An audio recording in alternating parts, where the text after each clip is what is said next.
Hello, ladies and gentlemen. On September 21, in the capital Warsaw of Poland, hundreds of people took to the streets to protest against the government's role in the Ukraine conflict. They raised banners such as, "This is not our war," or "Poland needs peace, not war." But behind those slogans, Ukraine, from military, economic aid to receiving millions of refugees.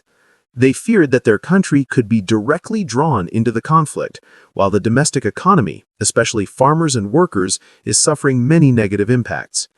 This is not the first time voices of opposition have appeared in Poland, but this time the event took place right in the capital, in front of the presidential palace, attracting more public attention. Now we will analyze it more deeply. Note: the information below we have compiled and gathered from many sources, as well as personal experience for the convenience of analysis, so if there is anything wrong or needs correction, please kindly comment below. This video is only for analysis, reference, and does not represent any political or media organization. The protest in Warsaw is not simply a temporary event, but reflects a reality that is becoming increasingly clear. Polish public opinion is no longer united in supporting Ukraine. To understand more deeply, we need to place this event in many layers of context, from the Western perspective, from Poland's internal political, social scene, to the broader framework of Europe and NATO. Right from when the Ukraine conflict broke out in 2022, Poland became one of the strongest supporters of Kyiv. Warsaw not only provided weapons, but also welcomed millions of Ukrainian refugees, opened its borders for goods and aid from the West. At that time, the solidarity spirit of the Polish people was very high, showing deep sympathy with the neighboring nation under invasion. However, after more than 2.5 years, many Western news agencies began to assess that Polish public sentiment has changed. The concept of war fatigue appeared more and more. People felt that the prolonged cost of support was too large, while the prospect of peace was still distant. Economically, Poland had to spend billions of euros on military aid and humanitarian support. This came with a budget burden, especially in the context of rising inflation after the pandemic and the energy crisis. Socially, the presence of a large number of Ukrainian refugees was initially warmly welcomed, but over time created pressure on the welfare, health, education systems, and the labor market. Politically, people feared that the country could be pulled directly into the conflict, especially when tensions frequently occurred at the border with Belarus, such as recent UAV intrusions.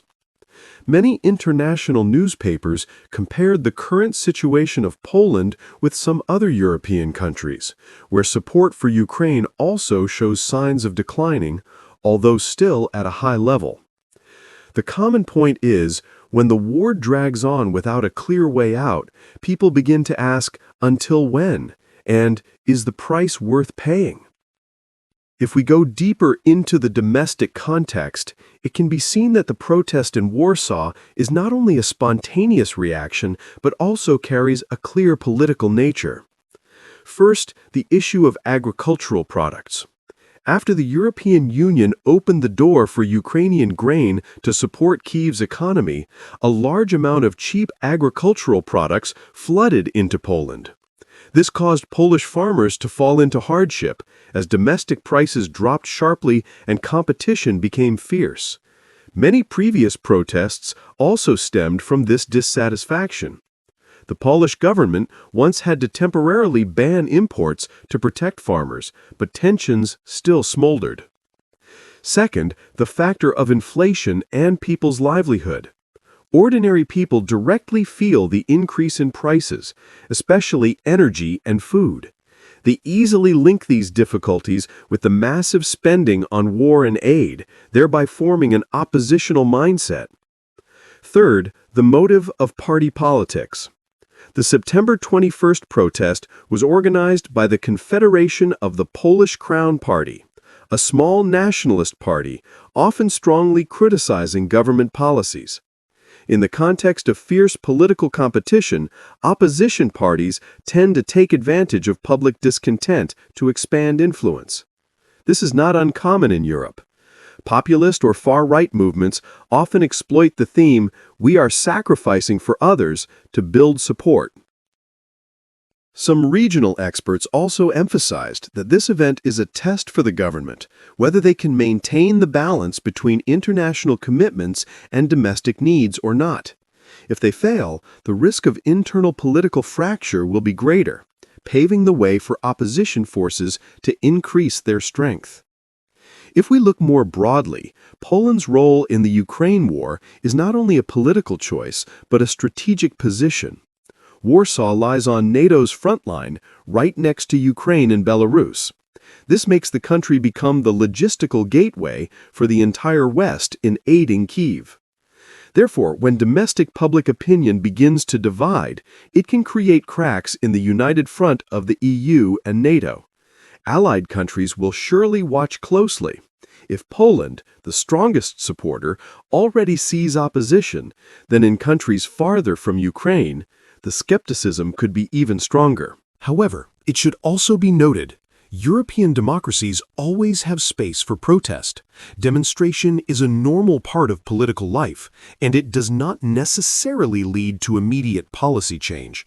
In reality, many governments still persist with long-term strategies, even when facing protests.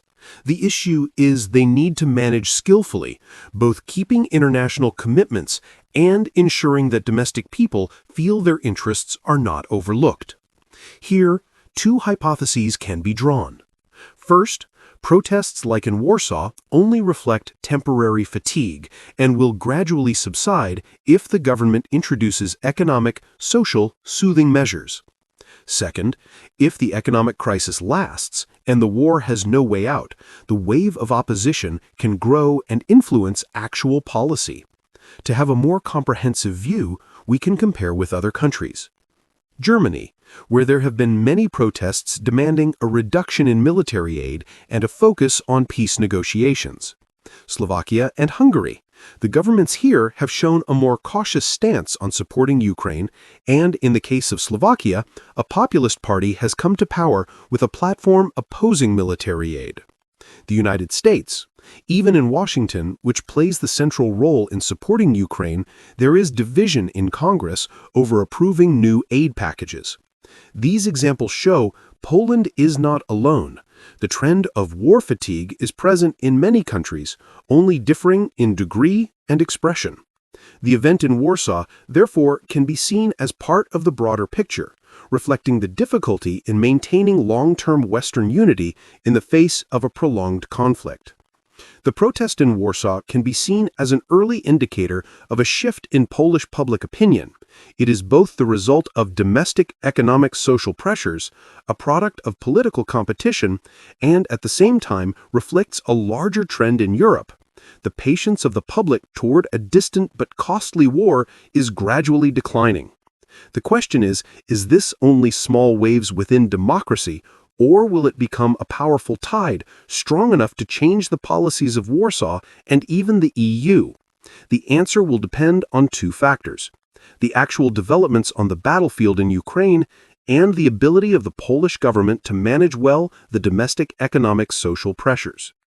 Warsaw is not only a separate event, but also contains many far-reaching impacts, both domestically and internationally. First of all, the clearest impact is inside Poland. The current government faces a difficult problem, both having to maintain commitments to Ukraine to protect its international image and role, and having to ease public discontent. On economic policy, Warsaw will likely launch additional support packages to reassure farmers and the working class, those directly affected by the import of cheap Ukrainian agricultural products and inflation. This is not only an economic issue, but also a political factor, because farmers are an important voting group. On media, public opinion, the government will need to strengthen its explanation to the public that supporting Ukraine is not only a moral duty, but also a national security interest. If Ukraine falls, the risk of conflict reaching Poland's border is completely real.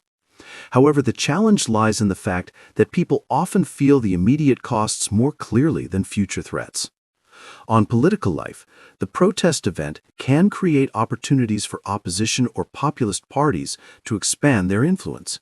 If the government does not manage well, the domestic political balance may change, leading to a less determined foreign policy toward Ukraine. In short, domestically, the most important consequence is the pressure to rebalance between foreign interests and people's livelihood needs, a problem that is not easy at all. Poland has long been considered NATO's front line in supporting Ukraine. Therefore, any sign of instability in Polish public opinion also worries allies. For the EU, the European Union already has differences in approaches to the Ukraine conflict. Some countries, such as Germany and France, emphasize diplomacy, while Poland and the Baltic states strongly support military aid. If even Poland shows opposition, this may encourage those already cautious countries to become even more reserved. For NATO, this alliance relies on consensus and collective commitment. If a key member on the eastern flank like Poland is divided in public opinion, it can affect the speed of decision-making and cohesion in long-term plans.